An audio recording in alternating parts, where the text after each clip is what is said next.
Welcome to this AI for Good working lunch on AI standards, titled From Principles to Practice, How AI Standards Enable Effective Governance.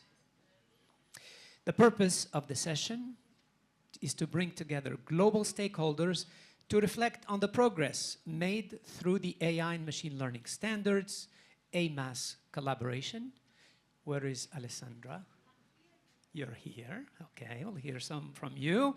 Making a 1 year of joint effort.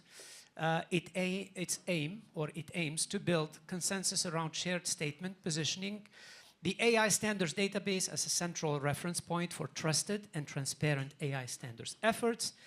Diverse groups of participants, regulators, private sector, international organizations, and standardization bodies. So the secret of good standards is to have all the stakeholders around the table working together to solve real problems of interoperability and to provide real outcomes and documents that can help govern and provide policy and regulatory guidelines for emerging technologies, especially in this era of AI. So we're looking forward to this lunch to also guide the next steps in AI for Good Summit 2026. We also look for the milestone in December, and I'm sure Dr. Cho will tell us more about it. We want to also link with the AI Summit in India that will be hosted. You know, this year we had the AI Action Summit in Paris. Next year, the AI Action Summit will be in India. And we're looking forward to continuing the momentum of this amazing multi-stakeholder group. So with that, it is my pleasure to introduce Onoe-san, the TSB director, to make welcoming remarks. Onoe-san, please.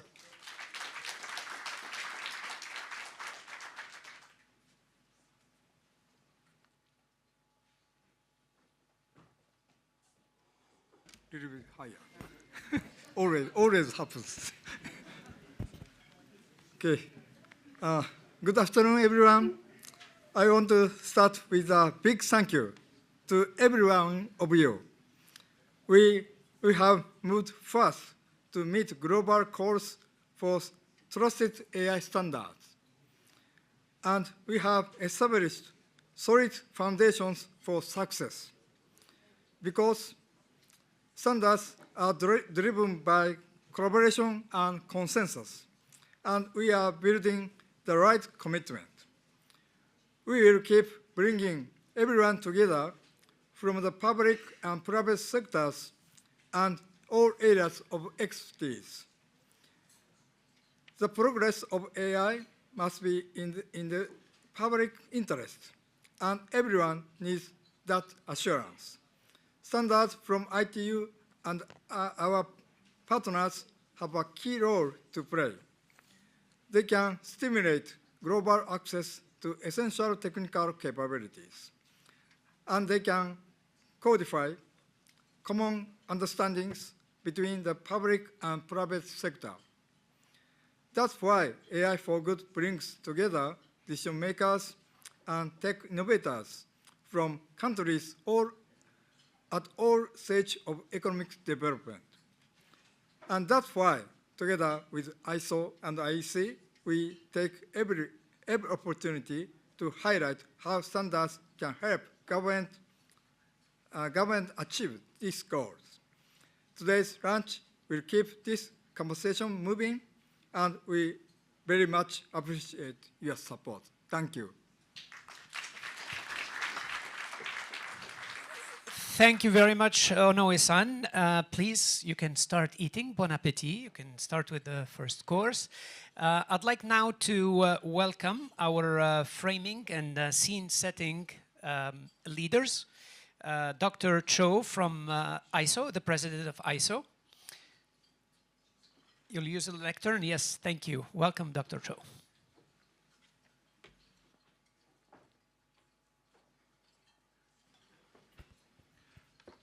Thank you, Biral. Can you hear me okay? Yes. Okay. Thank you, Biral. We are passing through the last day of this summit, so I'll be quick. Dear colleagues and partners and friends,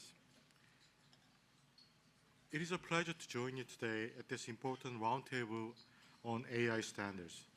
On behalf of the International Organization for Standardization, I would like to thank the ITU for convening this timely and forward-looking discussion. As we move from principles to practice in AI governance, international standards are proving to be powerful catalysts. They are trusted, consensus-based tools that help translate high-level AI principles such as transparency, safety, and accountability into concrete operational guidance. In a world where governments are adopting diverse regulatory approaches, international standards provide a common language that promote interoperability, trust, and responsible innovation across borders. ISO and IEC standards can underpin regulatory frameworks and provide appropriate guardrails for responsible, safe, and trustworthy AI development. They support AI governance by guiding organizations in the responsible management and implementation of AI systems. Together with IEC and ITU, under the banner of the World Standards Cooperation, ISO is proud to fully support the UN Global Digital Compact, the first comprehensive global framework for digital cooperation and AI governance. The Compact calls for increased collaboration between standards development organizations to promote interoperable AI standards that uphold safety, reliability, sustainability, and human rights. Its guiding principles align closely with our own: responsible development, inclusive participation, and equitable data governance for the benefit of all. The World Standards Cooperation is actively advancing the Compact's goals alongside national members such as British Standards Institution and the Standards Council of Canada, as well as regional bodies like SAN and other strategic partners such as IEEE. Today, I'm also pleased to share the launch of the AI Standards Exchange Database from ITU. This wonderful initiative reflects the World Standards Corporation's vision of making AI guidance more accessible to all: industry, government, and the public. Creating harmonization and transparency across the standards ecosystem is essential for ensuring interoperability, security, and sustainability in the digital age. By fostering trust, mitigating risks, and reducing trade barriers, international standards enable a robust and globally coherent approach to AI design and governance. Ultimately, this is about turning vision into action, about how to put AI to use for all. Finally, I invite you all to join us for the 2025 International AI Standards Summit, which ISO will co-host with IEC and ITU this December in Seoul. This high-level gathering directly responds to the Global Digital Compact and the UN's call to action outlined in their high-level advisory body report governing AI for humanity. It will bring together senior leaders from across sectors to explore how international standards can bridge regulatory divides and ensure AI is developed and deployed responsibly, inclusively, and effectively. As artificial intelligence continues to reshape industries and societies, this summit offers a unique opportunity for standards community to collaborate, exchange ideas, and chart a path forward. It provides a valuable platform for considering AI through a socio-technical lens, ensuring that human concerns as well as technical ones remain at the center of its development. I hope to see you there. As we approach the end of a week of insight and debate on the future of AI, let us continue to work together to ensure that the technology benefits the whole of humanity. To achieve this, we need not only innovation, but also governance that is principled, inclusive, and globally coherent. Thank you for your attention. Thank you. Thank you very much, Dr. Shou. So you've said it, the global community set a challenge for the standards development organizations back in the Global Digital Compact to create an AI standards exchange. And under the leadership of the World Standards Cooperation and other partners, we're today inaugurating the AI standards database, exchange database. Now I'd like to hear from Philippe Metzger, the CEO and Secretary General of IEC. Philippe, please. Would you like to? Thanks very much, Peter. I like lecterns, but I think today I prefer speaking from the floor. Not that I want to challenge your moderator role, but I would like to thank everybody for being here. It's great to see so many familiar faces in the room. Some I know from my previous time as a telecom regulator, and of course others through the work and standards that we're doing now. I hope that as many as possible were not in the panel session today, because I'm going to repeat something I said this morning. Translate, structure, include, and connect. These were sort of 4 key actions, activities that I was emphasizing in our view, which are key for the success of what we're trying to do here with the collaboration around AI. And I think I said many familiar faces. Going forward, I think what we want to see is even more unfamiliar faces, because the objective really is to rally and bring more stakeholders together, not just be a closed user group among standards development organizations, but really open up, reach out, seek what the needs are of our stakeholders from different perspectives. I think this morning we discussed the importance of socio-economic, socio-technical aspects in our work.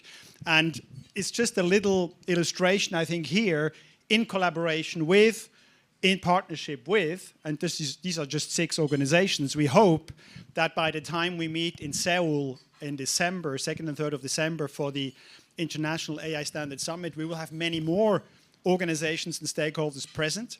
We have called on our members, ITU, ISO, IEC, to organize, mobilize their respective stakeholders, because they know them best. They know best who should come and join the party in Seoul to hopefully make strides in moving towards a more robust AI governance framework. And I think we've also heard it from Amandeep this morning, how important this aspect is. So obviously today there's a reason to celebrate the launch of the database, the AI Standards Exchange.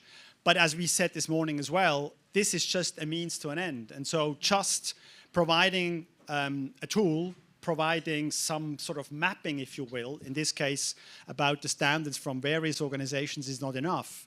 Ultimately, the test and what we will be measured against is, of course, how these standards that we produce, that our communities produce, translate into into action and into real use cases and real life scenarios. Because we have governments, we have the private sector, we have the society, who all have different focuses at a given point in time. And we are on a journey together here, which obviously becomes more and more dynamic. Otherwise, ITU wouldn't have had to move out here into the Palexpo from closer to downtown. But we also have, of course, quite some hills to climb, because many of those processes are untested. And I also would like to pay tribute to all those who already today have made great efforts at the national and even local level to bring their stakeholders together, to mobilize the know-how and the relevant actors so that they can feed into our international efforts. Because ultimately, of course, while we want to have standards that contribute to trustworthy AI for good, Bilal would say, we obviously need to have the proper insights, the proper know-how, and do that in a way which is inclusive, so that we can take into account the different needs which are at stake. And so, again, we are very happy that we have the database up and running now. This is a means to an end. We have to go much further. Of course, we have to go faster. It is also important, as I think individuals all in this room who care about governance, otherwise I think you would not be here, that we don't break things. We cannot afford just to throw our DNA overboard, that we no longer strive for consensus, that we no longer include the relevant stakeholders. We have to do this in a way that is, you can call it orderly, maybe that sounds old-fashioned or slow or rigid, but we have to do it in a way which ultimately leads to trustworthy AI. So that's sort of the gist of what I wanted to share with you following the panel discussion we had this morning.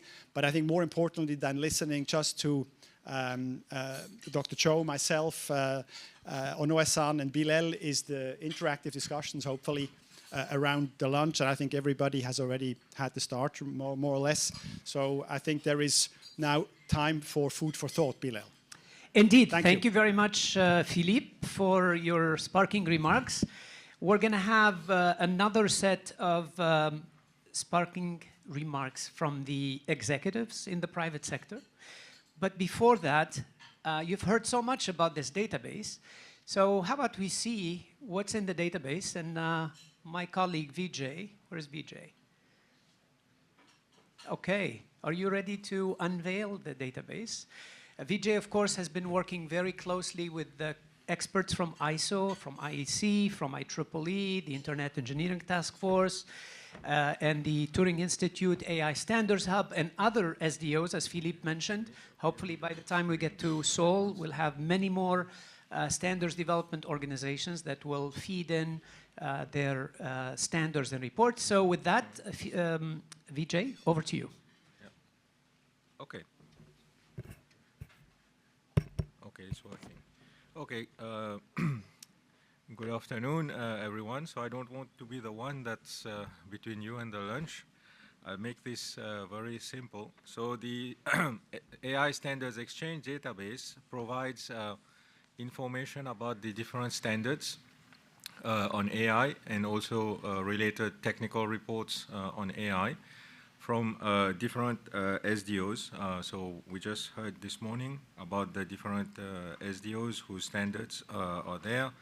So it's the ISO, IEC, ITU, and then there's also IEEE standards, IETF, and we're also working with the AI Standards Hub. So to access the database, so the Standards Exchange has three parts. So there's the standards database, which is one part. Then you have access to AI standards news and networking from all the other SDOs as well, not just ITU. And then we have the standards capacity building, which will be coming in 2026. And this will be an excellent add-on because it's going to provide information about capacity building, about different AI standards. And this we are working in partnership with the AI Standards Hub and other SDOs on that as well. So to access the standards database, we would click on Search AI Standards. And it's supposed to load. As you see, it's loading the database.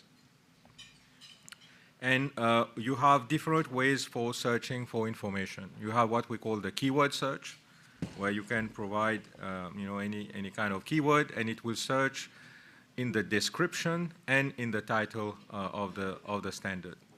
So we have a number of metadata for the standards, that is information about different characteristics or attributes about the standard. So for example, we can search about the publication type, if it's a standard, a technical report, or a technical specification. We've also classified the standards by human AI activity, by industry vertical first, whether it's in agriculture, in media, entertainment, climate change, education, financial services, etc.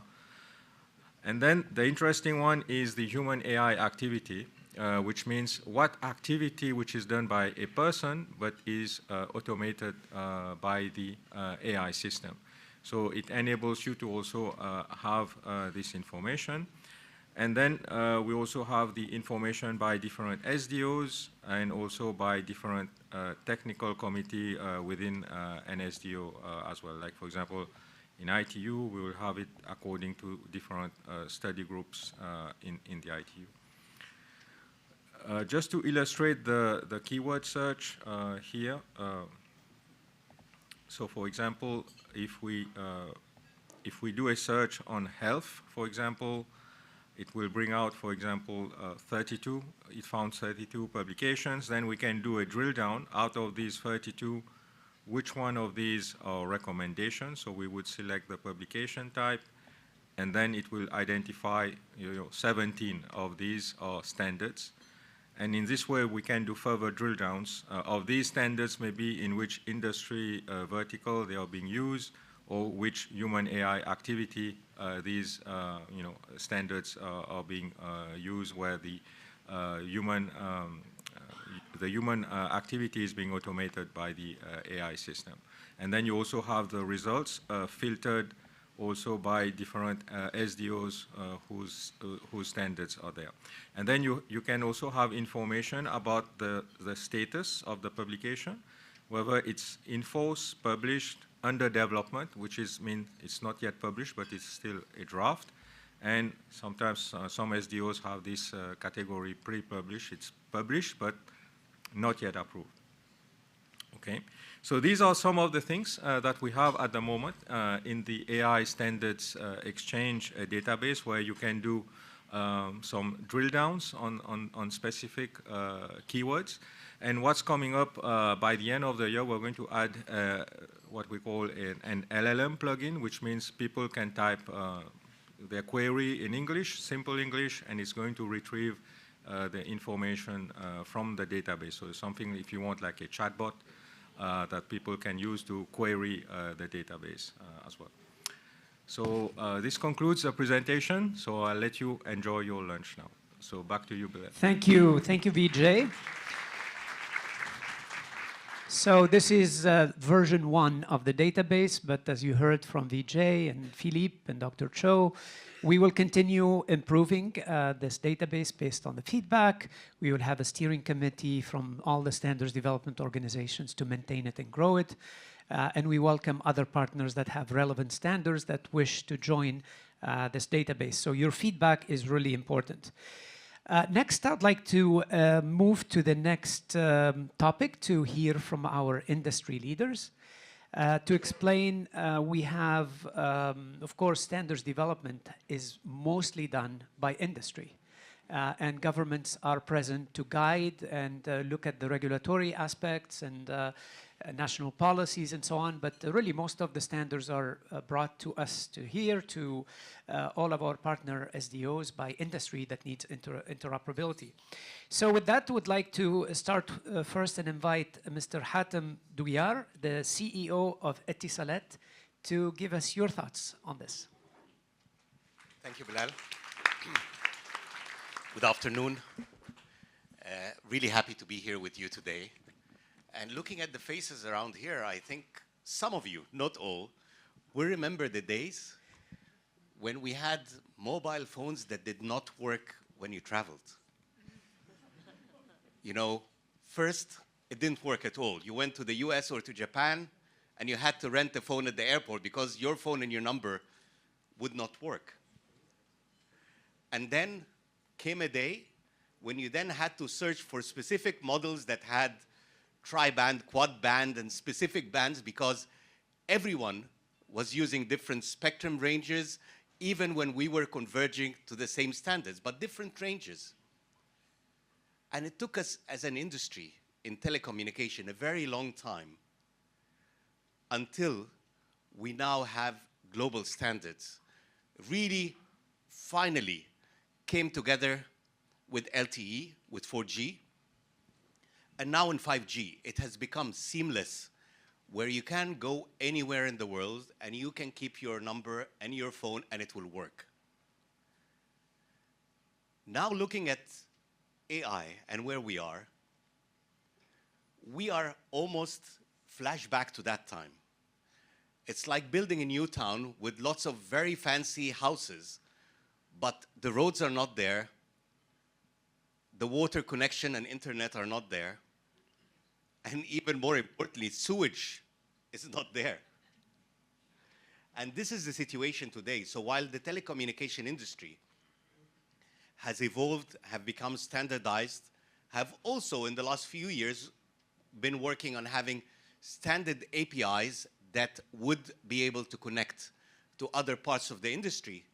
We find AI today evolving as standalone systems, as competition between different companies that have different approaches and different standards all over the world.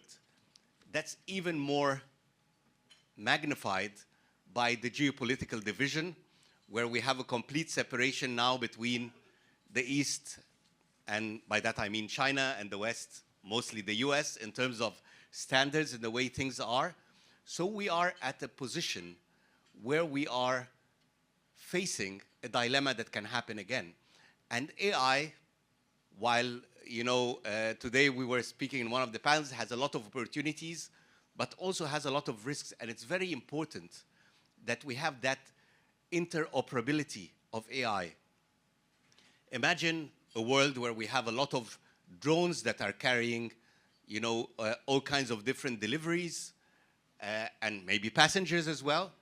And as they cross borders, they would go into a different standard and they would fail to navigate anymore. Imagine the number of standards. It's the same, again, the way that IATA and the different, standards have evolved so that the same system works in all airports in the world. Today, we are facing a time where AI is so separated, so siloed, and it's an opportunity that we have this dialogue to come together and think of how we can create these interfaces, standards, and interoperability that makes the world much better, and we don't have to wait 20 years like we did in telecoms until we get that to happen. Thank you very much. Thank you very much, Hatem. And of course, in addition to the end user who would have trouble with different phones and bands and so on, Etisalat, I think, operates in how many countries? We operate telecoms in 20 countries, and we have technology operations in 38 countries. There you go. So for an operator in many countries, you also want standards, not only for telecom, but also for AI. And now we would like to hear from Sasha Rubel, the head of public policy for generative AI at AWS. Sasha, join us, please.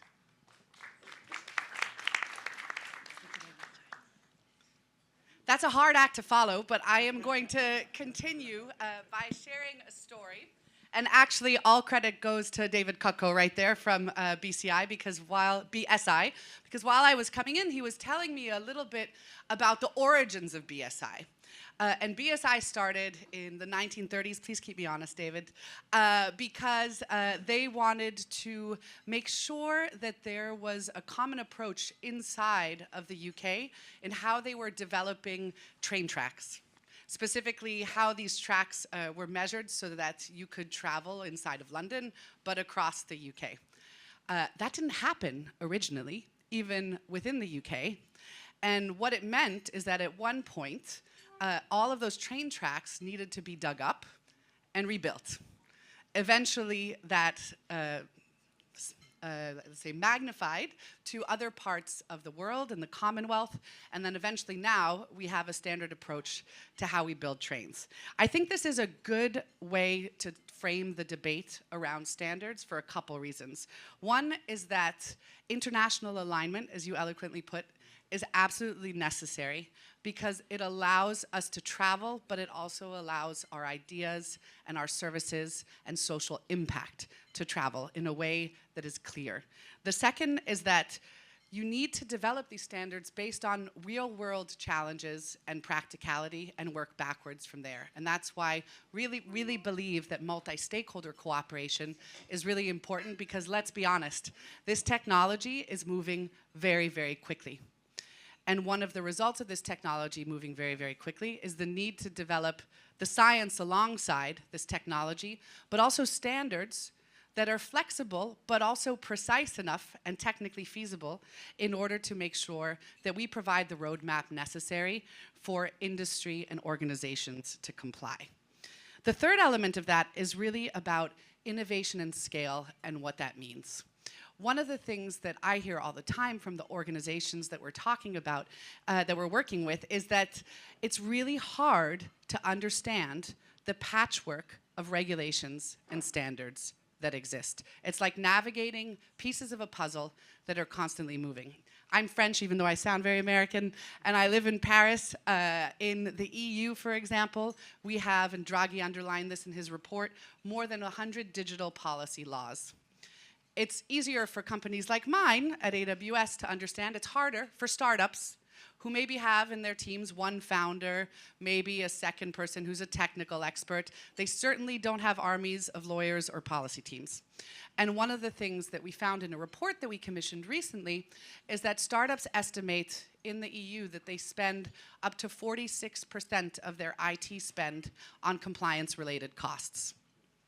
So mainstreaming standards and making sure that they're interoperable helps innovation at the local level, but also helps organizations of all sizes to scale, and it provides a clear roadmap that reduces costs and also allows them to develop AI in a responsible way. Let's be clear. One of the things that we've seen as a trend is that early adopters of AI are oftentimes in highly regulated industries. They're in spaces like health or the financial sector. Why is that? It's because the rules are clear. So clear regulation can be something that is extremely constructive for organizations. I don't have a driver's license. I would never put myself behind the wheel of a car. I have a motorcycle license, but that's a different story. But in terms of driving licenses, you can drive quickly in Germany because the rules are clear. So what we need right now is clear rules and regulations, but also the work that's being done by organizations like the ISO and Senelec that is multi-stakeholder, interoperable, and practical so that we can help organizations of all sizes scale. When I talk to startups, for example, in France, 100% they want to be French champions, but they also want to be European and global champions. And the pathway to that is by developing standards that are technically feasible and that are based on practicality. I'll just close by saying that there's a quote that I love by another colleague of mine who works in AI governance that says, if your responsible AI strategy changes when the law changes, you never actually had a responsible AI strategy. I spent more than 15 years in the public sector and moved to the private sector 4 years ago. And one of the things that we see is absolutely essential is thought leadership in the standard space. And I'm smiling at Witness right in front of me, who's doing amazing work on looking at how human rights can play a role in the ways in which we develop standards. There's amazing work going on thinking about, for example, standardizing watermarking through coalitions like C2PA, and we need to work together in order to provide this clear roadmap that allows us to innovate responsibly, but also allows us to scale, because responsibility will ultimately drive the trust that is missing, that will drive adoption, that will lead to the innovation that everybody needs. So I think there are lessons to be learned from the railways in London. There are lessons to be learned from what has and hasn't worked in AI governance, and we were talking about this yesterday over lunch. And for us, it's very clear that standards need to be internationally aligned, they need to be multi-stakeholder shaped, and they need to be agile enough to adapt to what is a very quickly evolving space and technology, while ensuring that we all have a clear enough roadmap to innovate and scale responsibly. Thank you. Fantastic. Merci beaucoup, Sacha. Je ne savais pas que vous étiez française. Je suis française. Okay. Thank you. Merci beaucoup. No, that's an amazing a message that industry wants clarity. Ambiguity is not good for industry, for investment, on the standards or on the regulation side. Our next speaker is Mr. Shouran, Vice President of Huawei. Shouran, please.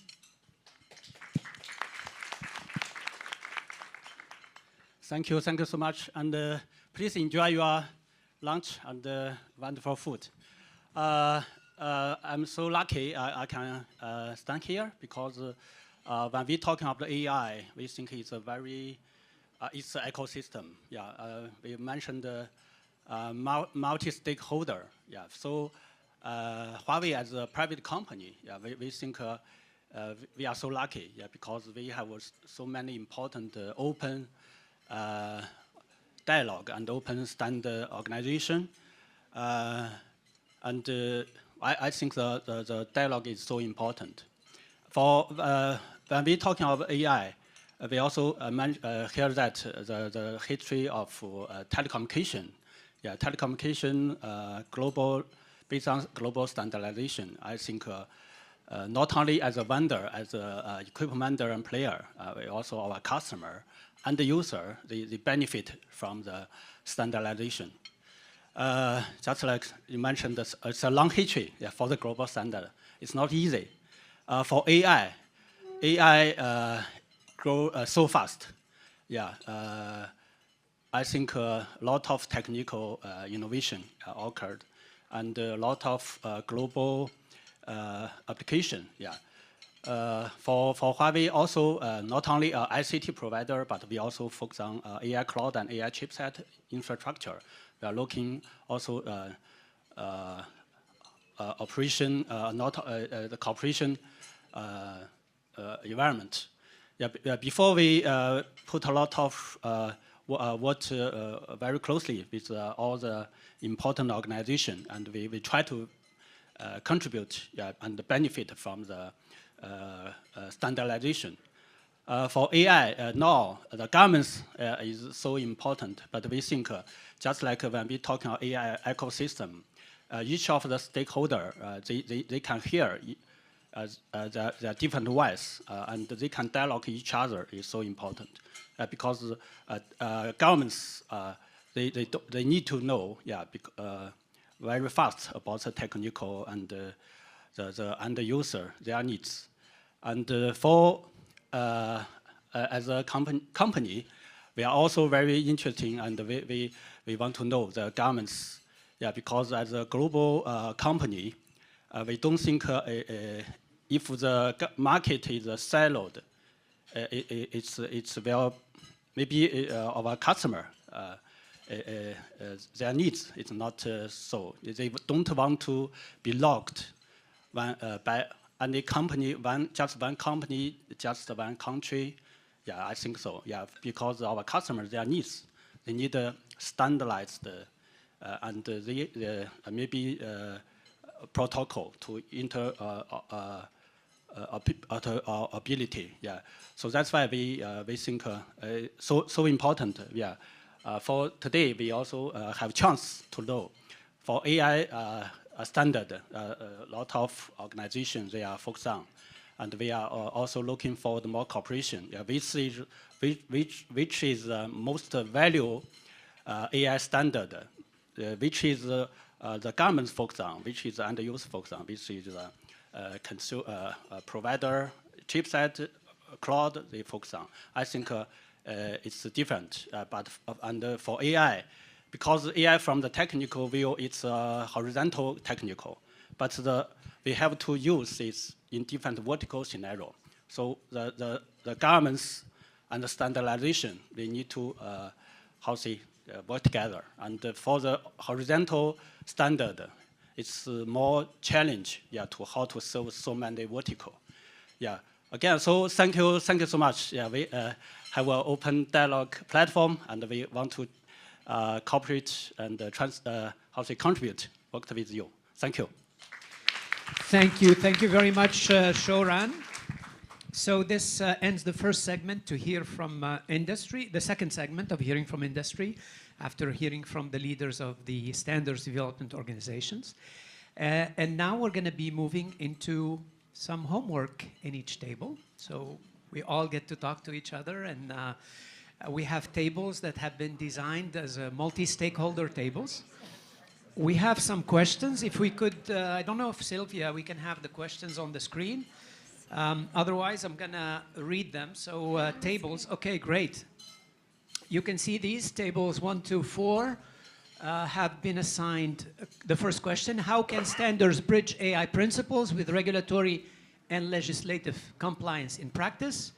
Table 5, 8, what AI risks must be prioritized for global standardization today? Table 9 to 12, how can global interoperability for AI systems work without undermining national regulatory sovereignty? Table 13 to 16, what role can standards play in ensuring AI supports inclusive, sustainable development? And 17 to 19, what multi-stakeholder model is needed to accelerate trusted AI standards, and what are the roles of different stakeholders in the process? So we have these questions. We have, let's say, 20 minutes or so for each table to talk to each other and to designate a rapporteur. So we'll find out who is going to be the lucky rapporteur from each table, who will be reporting back on the outcome of the discussion. But before we get started, I just wanted to do a quick show of hand. If you are a minister, former minister, of head of a regulatory agency in your country, can you please raise your hand? Ministers, former ministers, heads of regulatory, vice ministers. Okay, so we have several government leaders. Others working in the government in their countries. Great, okay. If you are a CEO, CTO, or a C-level in a company in the private sector, please raise your hand. Hatem, that goes to you as well. Good, okay. And then if you work in the private sector in any capacity, please raise your hand. Great, so excellent. Now, SDOs, Standard Development Organizations. Of course, we have the table here, several counselors. Great, excellent. Finally, I'd like to see who is here from the United Nations system. Okay, fantastic, great. Civil society? Okay, fantastic, super. Any others that I haven't called? Regional organizations, other partners? There we go, we have the Secretary General of the African Telecommunication Union. Welcome, John. So, ladies and gentlemen, please enjoy the conversation, designate your rapporteur, and give us your thoughts about these 5 questions. And bon appétit. So it's time to report back, and I'm going to ask table 1 to go first. Catherine. Thank you, Bilal. I was going to say, we're table 1. We should get to go first. So we had how can standards bridge AI principles with regulatory and legislative compliance? And this gave us quite a turn because it seemed to us that it was a reversed question, perhaps. And perhaps the term bridge should be changed. And we came up with some examples of really that a design framework could be used with principles like transparency and openness and protecting humans. Provides a framework for design that leads to regulation, perhaps. And we had some examples of desirable applications, such as the government regulation against deepfakes in keeping with that principle of trustworthiness. And we had a negative example of, sorry to offend anyone in particular, the European Union of AI Act, and where pressure politically leads to acting first rather than multi-stakeholder implementation. And we concluded with, as the time was called, with some pondering on the nature of public good. Thank you very much. Okay, we'll go to table 2, since it's the same topic, and see if there is complementary messages. Please go ahead. Yes, thank you. Jane, right? Jade, yes. Jane. Jade. So we talked about definitions and the need for clarity.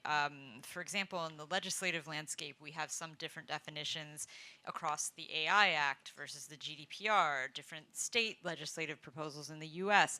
So in the standards development process, it's good to be mindful of all these slight deviations in definitions at the legislative level. Also, we talked about how standards have the opportunity to be more forward-looking than legislative processes and can be quite anticipatory of the future. And they take time to develop. So by the time a standard is fully developed, technology may have evolved, but the goal is to really be forward-looking in a way that maybe national legislation cannot. Also, standards have inclusivity in development with different stakeholders. For example, the ITU has obviously a huge range of governments, but then also a very wide range of private sector stakeholders and other stakeholders. And so that can bring a balance to the development process, which can complement national and regional legislation. We also talked about how in the context of AI for education and energy and health, that as governments can look at these issues nationally, that standards can complement these areas and very specifically complement these areas as they develop locally. And we talked about a few different examples where maybe the national approach to something like synthetic media might differ by market, but a technical standard can help standardize that approach, even if there are some different variations on the local level. So yeah, those were the things that we focused on. Thank you. Great. Thank you very much, Jane. Now we'll move to table number 3. If you have some complimentary messages, please go ahead. Now we have, okay, John. I think in terms of the how standards can bridge AI print, the only complementary point that I would like to make is the disconnect is that legislation and regulation comes way, way, way after, the development of AI. And so a more inclusive framework where participation is open so that those who regulate, those who legislate can also in some way participate in the development of standards, or at least have a say in the standards and get to understand the standards a lot earlier for purposes of regulation and legislation is important. And at the core of that is skills development. Thank you. Thank you very much, John. And I see the desserts making their way in to sweeten the comments and continue our conversation. So table number 4, please. Cameron. Thank you. So the dog ate our homework, but we did have some brief discussion. I think there was a point in common with our neighbors. They mentioned the EU AI Act. What came up here was the GDPR. And the example of really implementation of the aspirations of principles or of legislation. And that, cookie consents and, a lot of the compliance is not really attuned to the practice, the business practices, the business models, and that's even more complicated when it comes to AI because there's so many different applications, so much to learn, and so much technology to develop across the range of ethics principles and other principles and aspirations. Thank you very much, Cameron. I just want to add one minor point also, but I think there should be a concern also in terms of AI principles. These are all very big words and important goals. However, in terms of availability of the technology to enable fulfilling the goal, not all of them exist. I mean, for one example, they said to be expandable. Right now, AI is one of the big problems, aside from the bias potentially and the hallucination. There is the expandability issue. And we don't have really mature technology that enable that. So how do we set standards to bridge this goal? I think it's a very major concern from my point of view.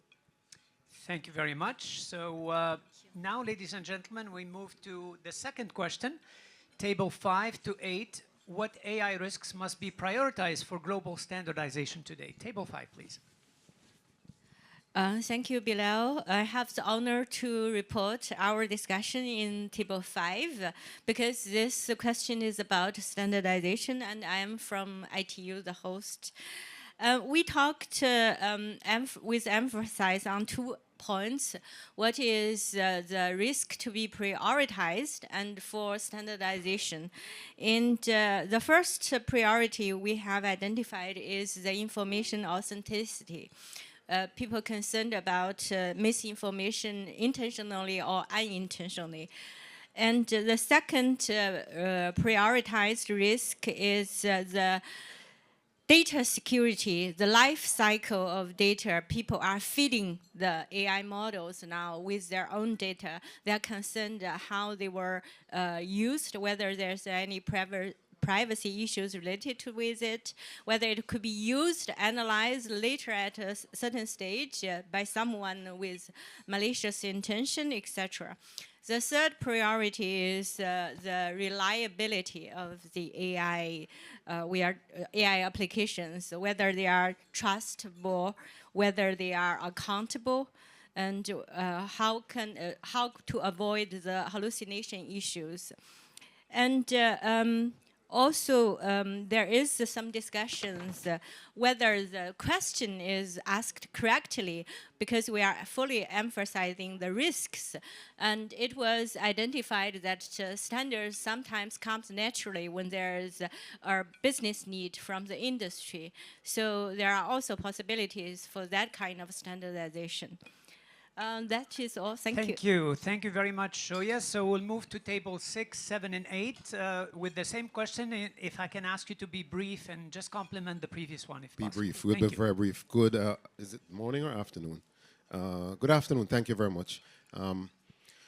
So very, very similarly, we looked at the risk and we ended up coming up with, so first and foremost, we have a multi-industry grouping where our table was heavily towards, how do I say? Autonomous driving. So it's very, very important that the analogies that were given earlier around transportation and standardizing transportation was here heavily here. So data quality and the accuracy of that data is a part of the discussion that happened. But of course, some of us at the table, we also have education at the table, and in doing so, we went to look further, and it was around deep fakes and misinformation that came up as also another huge risk. And then what we did, we used AI to validate some of what we were doing, only to realize that the AI tools told us that, in fact, deepfake was actually one of the biggest risk areas that we should look at.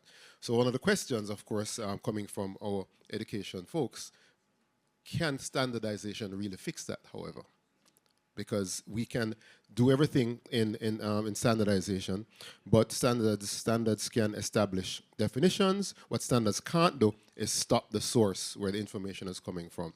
So misinformation, deepfakes, biggest risk that we should look at, but maybe standards can help all the way. Thank you. Thank you very much. Now let's move to the next table. Same question, if you could be brief, please. Thanks a lot, and I have a pleasure to also represent a very diverse table. We have people from the WIPO, intellectual property. We have a startup who looked into water pipe inspection via robot and AI, telecommunication, in my case, cybercrime, autonomous driving, and social networks and skill networks. One topic that we discussed a little bit further, that we have forward from the other tables, we mentioned also some of those, but where we basically had something new was, I think, in terms of cybersecurity and AI. It is a risk for intellectual property. It is a risk for some operation, for critical infrastructure like telecommunication, in cybercrime, in autonomous driving, in social networks. So this kind of interface between AI and cybersecurity, from our opinion, needs really urgently some global standardization, because we are all affected by this kind of threats in a similar way, and standards will help us to have security, to operate and make sure that our intellectual property, our operations and our governances are made in a compliant way. Thank you. Thank you very much. We'll go to table number 8. I'm not sure if we have a table number 8. Okay, so we'll go to number 9. Okay, 9. Hi. So we discussed question number 3. How can global interoperability for AI systems work without undermining national regulatory sovereignty? We didn't really discuss this topic specifically, but we talked about AI sovereignty. We understand that for a lot of times for competitive reasons, security reasons, cultural reasons, that a country needs to have AI sovereignty. However, there's also room for global collaboration. And, obviously interoperability is a big benefit value of global collaboration. And when it deals with global collaboration, I think it's very important to have agree on the framework, especially in the responsible AI space, such as safety, accountability, even sustainability. And it would be good to have everybody work together, multi-stakeholders work together on a framework. However, countries, because they have their own specific laws, then it should not be mandatory. Countries should be able to, share their best practices and then voluntarily, adopt the framework. And then also from a technical standard, from a technical standpoint, again, it's a multi-stakeholders should get together, work on standards, and there's also data. Obviously there's a data privacy issues. They should be some sort of a data interoperability framework in place as well. So a lot of random discussions, no major conclusion, but that's all we have. Thank you very much. We'll move to table number 10. Hi, thank you. I'll be very brief.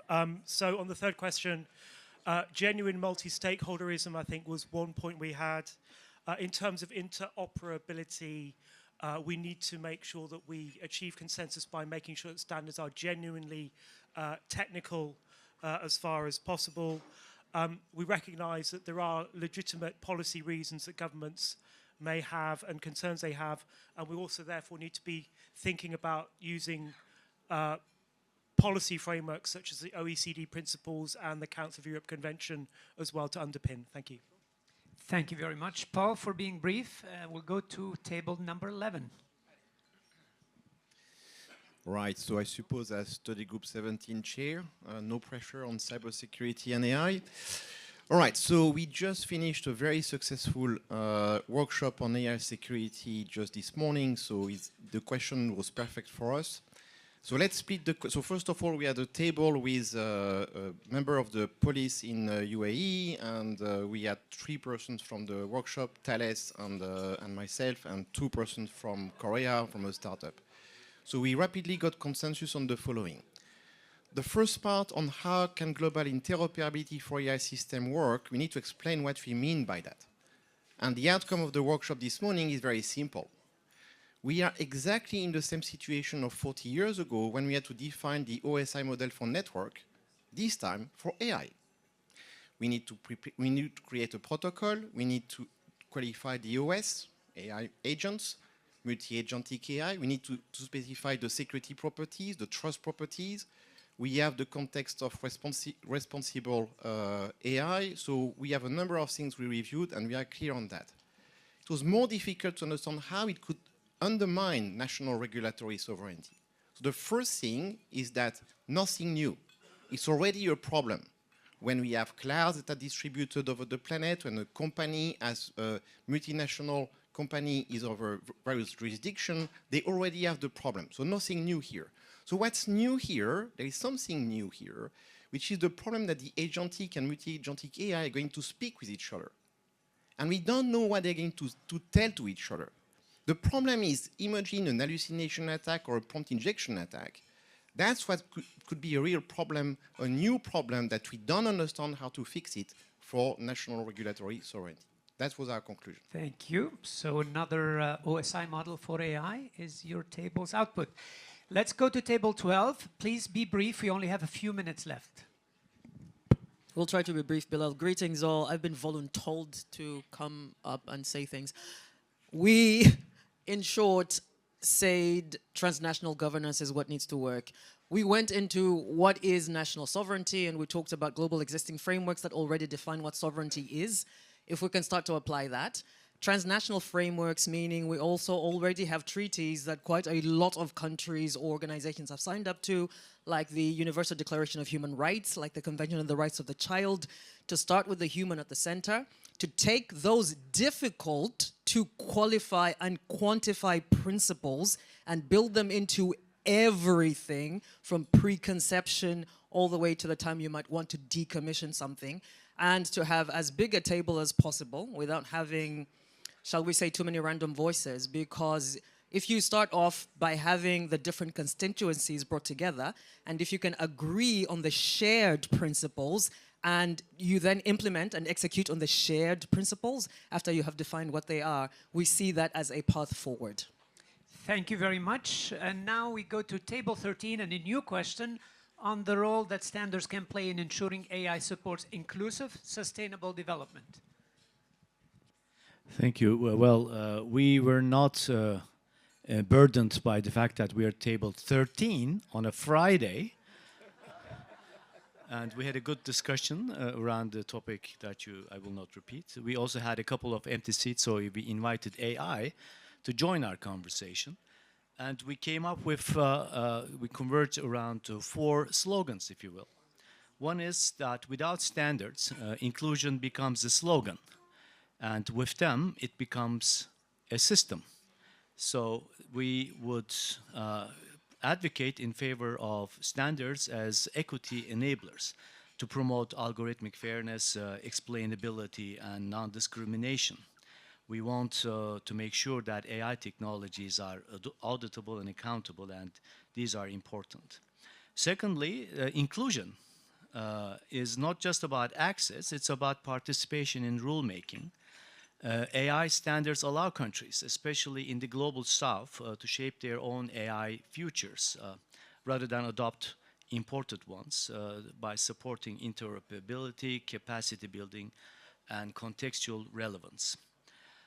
Thirdly, we saw standards as enablers of responsible innovation, and this slogan there is, responsible AI is not the opposite of innovation, it is what makes innovation sustainable, from clean energy grids to smart agriculture and inclusive digital governance. AI cannot scale sustainably without standards that manage risks related to privacy, security, and human oversight. And last but not least, we saw standards as shared language across stakeholders. The slogan there is sustainability needs coordination, and coordination needs standards. So standards like the ISO, IEC standards, IEEE standards, they provide shared frameworks for cooperation across borders, sectors, and institutions. So this common language is critical.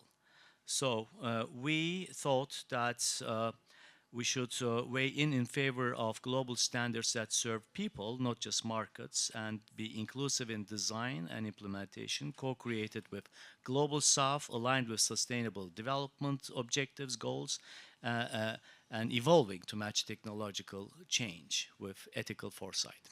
Thank you very much for a thorough answer to that question. I'm going to ask tables 14, 15, and 16 to be extremely brief and maybe just add if there is a key point to be added. Please go ahead. So in order to make AI inclusive, it can be open source. However, since if models are trained in various countries, it can add bias. So standards should have a bias matrix and also sustainability matrix in order to make it under constraints. And also we need a regulatory sandbox for it. So all academia, government, everybody, all the ecosystem needs to play a huge role to make it more inclusive and sustainable. Very good. Metrics. Okay. Bias metric, sustainable metric. Thank you. Next table, please.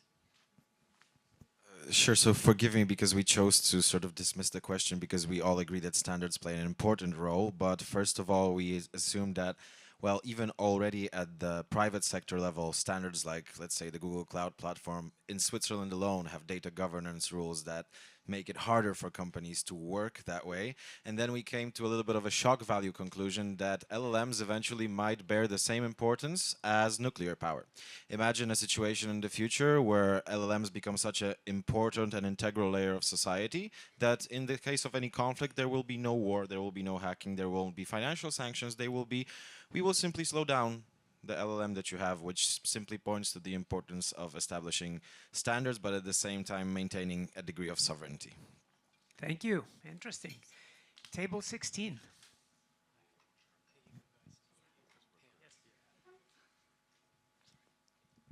Yes, we'll be really, really brief. So we divided the AI to data, train, and output. So already mentioned a couple of the things that we already touched.